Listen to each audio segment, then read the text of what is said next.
Hello जी, सत श्री अकाल जी। कैसे हो आप सब लोग? मैं उम्मीद करती हूँ कि आप सब लोग अपने अपने घर में ठीक हो गए।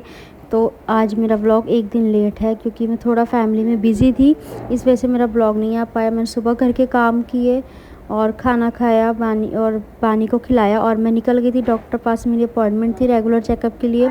मैं चली गई थी डॉक्टर को दिखाने के लिए और ये हम दोनों सवार होकर पहुंच गए थे डॉक्टर के पास। डॉक्टर के पास गए, मैं वेट कर रही थी नर्स की कि नर्स आएगी तो मेरा बीपी और वगैरह चेक करेगी। फिर मेरा बीपी चेक हुआ तो मेरा बीपी लो था एंड जो मेरी हार्ट बीट थी वो बहुत ज़्यादा बढ़ी हुई थी। उसके बाद डॉक्टर ने मुझे सारी दवाइयाँ दी। दवाइयाँ लेने के बाद मैं घर आई तो मेरा जो आयरन की तो मेडिसिन थी वो डॉक्टर ने डबल कर दी क्योंकि मेरा ब्लड कम है और फिर अगर आगे दिक्कत आएगी डिलीवरी टाइम पे। फिर ये देखो बाप बेटी कैसे लड़ रहे थे, एक दूसरे के ऊपर सामान फेंक रहे थे और बानी अपने पापा से तो ऐसे लड़ते जैसे उनका उसको छोटा भाई हो। फिर बानी कहती मैं जीत गई, मैंने पापा को हरा दिया। फिर मैं आ गई थी किचन में। आज मैं बनाने लगी थी नूडल्स और बर्गर।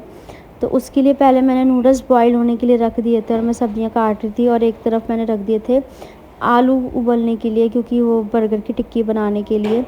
उसके बाद मेरे नूडल्स बॉईल हो गए थे। उसके बाद मैंने उसको थोड़ा ठंडे पानी से धो दिया था, फिर वो अच्छे से खिले खिले बनते हैं। उसके बाद मैं फिर आ गई थी अपनी सब्जियां काटने के लिए। ये मैं सब्जियां काट रही थी और ये सब्जियां मेरी ऑलमोस्ट सब्जियां काटने के बाद मैंने नूडल्स बने रख दिए थे। मेरी सारी सब्जियां थी फ्राई हो गई थी। इसमें मैंने ऐड किया नमक और काली मिर्च। इसमें हम कोई एक्स्ट्रा मसाले नहीं डालेंगे और मैं घर पे इसलिए नूडल्स बनाई थी क्योंकि मेरे को क्रेविंग हो रही थी। और जो बाहर के नूडल्स होते हैं ना उसमें अजीनोमोटो डलता है वो, तो वो इस टाइम पे हेल्दी नहीं होता हमारे लिए। उसके बाद मैंने इस पर सोया सॉस और थोड़ी सी चिली सॉस ऐड करी। उसके बाद मैंने उसको अच्छे से मिक्स होने के लिए मिक्स किया। उसके बाद मैंने उसको अच्छे से बनने के लिए छोड़ दिया था कि वो अपना टाइम लेके अच्छे से थोड़ी पक जाए। और मैंने उसका जो स्पाइसेस थे बिल्कुल नॉर्मल रखे थे, बहुत स्पाइसी नहीं किया था, नॉर्मल रखा था। और ये देखो मेरे नूडल्स कैसे मैं मिक्स कर रही हूँ। मुझे थोड़ा नूडल्स को मिक्स करने में दिक्कत आती है, अदरवाइज़ वो बनाने में बहुत ज़्यादा ईजी है। फिर आ गई थी आलू की टिक्की की रेडी करने की बारी। तो मैंने सबसे पहले आलू मैश कर लिए थे। उसके बाद उसमें सारे स्पाइसेस ऐड करे। उसमें भी मैंने नॉर्मल नमक, काली मिर्च और चिली फ्लेक्स ऐड करके टिक्की की तैयारी कर ली थी, टिक्की बना के रख दी थी। फिर सबसे पहले मैंने दे दी थी मम्मी और अपने पतिदेव को नूडल्स। उसके बाद मैं आ गई थी टिक्की बनाने के लिए। मैंने टिक्की फ्राई होने के लिए डाल दी थी। मुझे था कि पहले मैं एक टिक्की फ्राई करके देखूँ, अगर वो क्रिस्पी बनेगी तो ठीक है, नहीं तो फिर मैं ब्रेड क्रम्स लगा के बाकी की टिक्की फ्राई करूँगी। बट मेरी जो टिक्की थी वो बहुत अच्छे से बन गई थी। उसके बाद ही आ गया था मेरा बर्गर जो रेडी हो चुका था। अच्छे से सॉसेस वगैरह लगा के मैंने बर्गर रेडी कर लिया था। सबको खिलाने के बाद आ गई थी मेरी बारी। मैंने आराम से बैठ के एसी में खाए नूडल्स और बर्गर। फिर पतिदेव से मैंने रिव्यू लिया बर्गर का। नूडल्स तो वो पहले ही खा चुके थे तो वो उनको बहुत अच्छे लगे। फिर मैंने उनको बोला कि आज आप फ्री हो तो प्लीज़ मुझे मंदिर ले जाओ, मेरा बहुत दिल है, मैं कब से नहीं गई। फिर मैं गई खाटू श्याम जी के मंदिर। पहले मैं हर ट्यूसडे जाती थी बट अभी थोड़ा नहीं जा रही। फिर मैंने पूजा का सामान लिया, प्रसाद वगैरह लिया।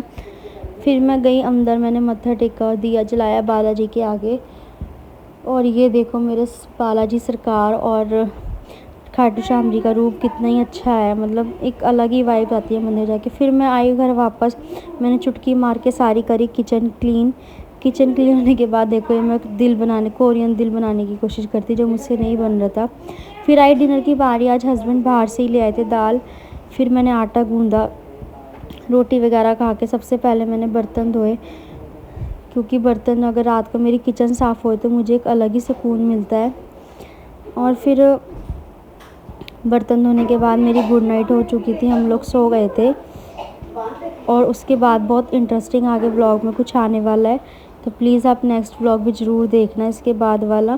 Thank you so much. अगर अभी तक आपने मेरे चैनल को सब्सक्राइब नहीं किया तो प्लीज़ मेरे चैनल को सब्सक्राइब कर दीजिए।